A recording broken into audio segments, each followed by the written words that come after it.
Have you ever loved someone so deeply that the fear of losing them consumed you? What if I told you that true love doesn't require attachment, and in fact, it thrives when we let go?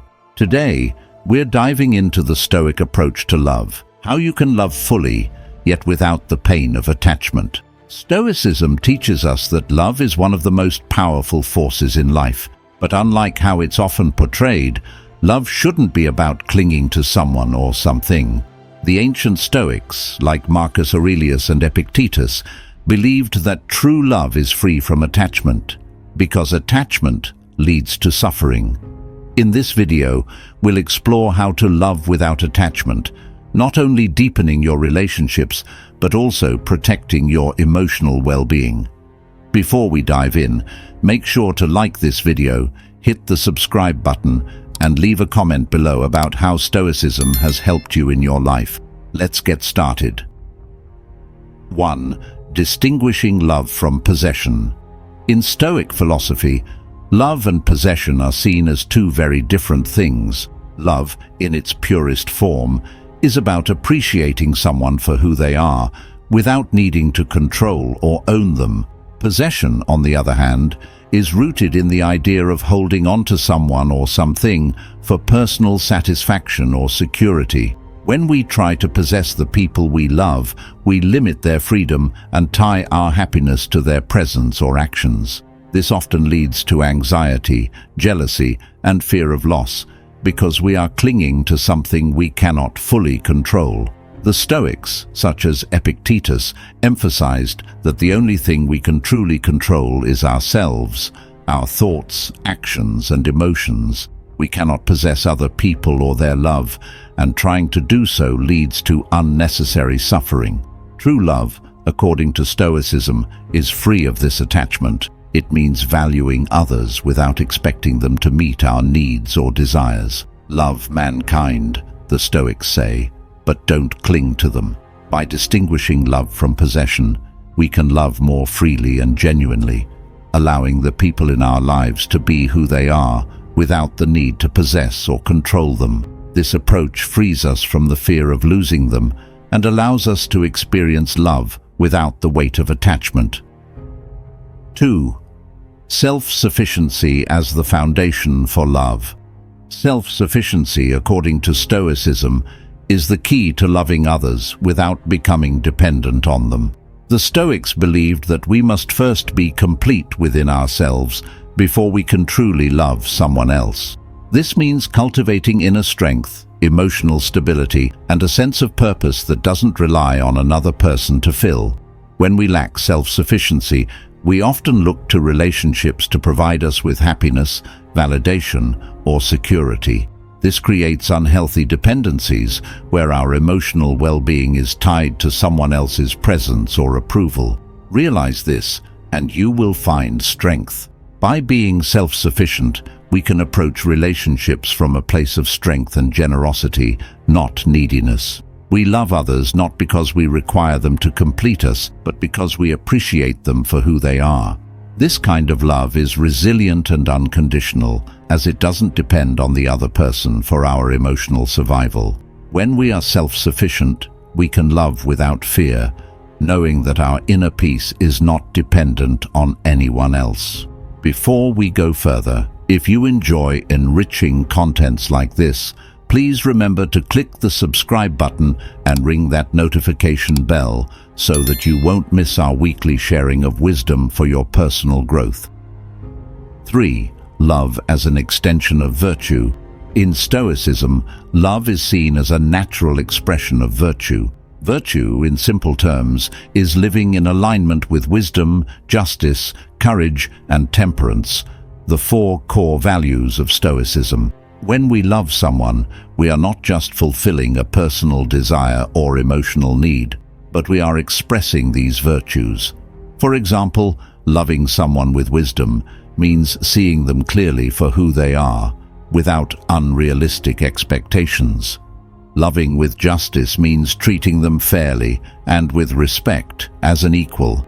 Courage in love allows us to be vulnerable and open, while temperance helps us maintain balance and avoid becoming overly attached or dependent.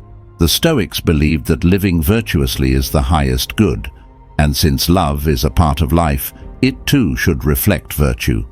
When love is guided by virtue, it becomes less about possession or control and more about genuinely caring for the other person's well-being. By making love an extension of virtue, we can love more purely with a focus on what is good for both ourselves and others.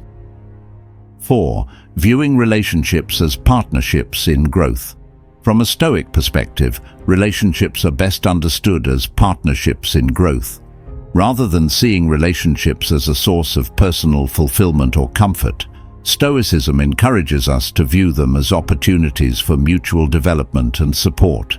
In this sense, love is not about getting something from the other person, but about helping each other grow in virtue and wisdom. Both partners in a Stoic relationship are seen as individuals on their own paths of personal development, but they walk together, helping one another along the way. This mindset shifts the focus from dependency to partnership, where both individuals contribute to each other's growth without becoming overly attached or needy. In relationships, this means that instead of expecting others to make us happy, we should focus on how we can support each other in becoming better people. A Stoic partnership values honesty, respect, and mutual encouragement, helping each person build inner strength and virtue. 5.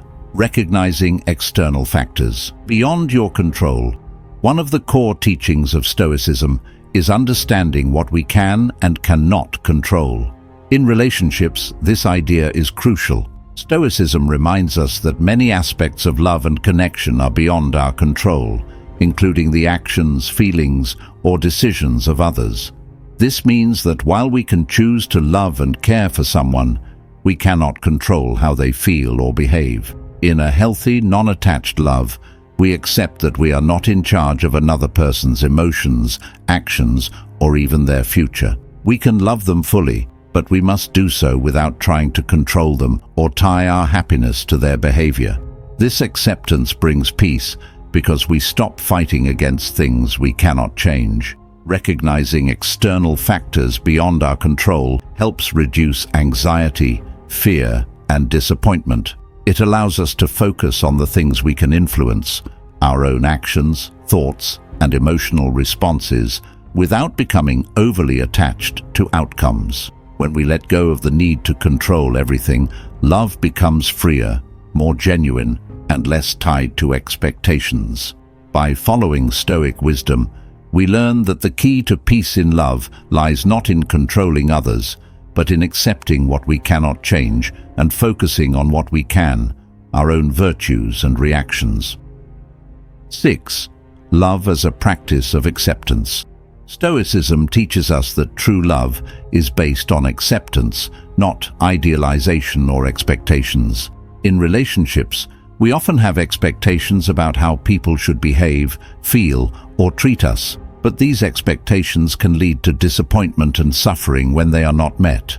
Love without attachment, in the Stoic sense, is about accepting others as they are, with all their strengths and flaws. Love mankind, as the Stoics would say, meaning love others without trying to change or mold them into something they are not. When we practice acceptance, we stop trying to control the other person or make them fit into our ideal image of who we want them to be. Instead, we embrace them in their entirety, both the good and the bad. Love as a practice of acceptance allows us to let go of the need for perfection and instead focus on what truly matters, caring for each other's well-being and supporting one another through life's challenges. By practicing acceptance, we free ourselves from the burden of unmet expectations and open ourselves to a more peaceful, lasting kind of love. Are you ready to practice love without attachment? Start by reflecting on your current relationships. Are they driven by fear or true appreciation? Try the Stoic exercise of negative visualization and see how it changes your perspective. If you found this video helpful, make sure to like, subscribe, and share your thoughts in the comments below. Let's explore the Stoic path together.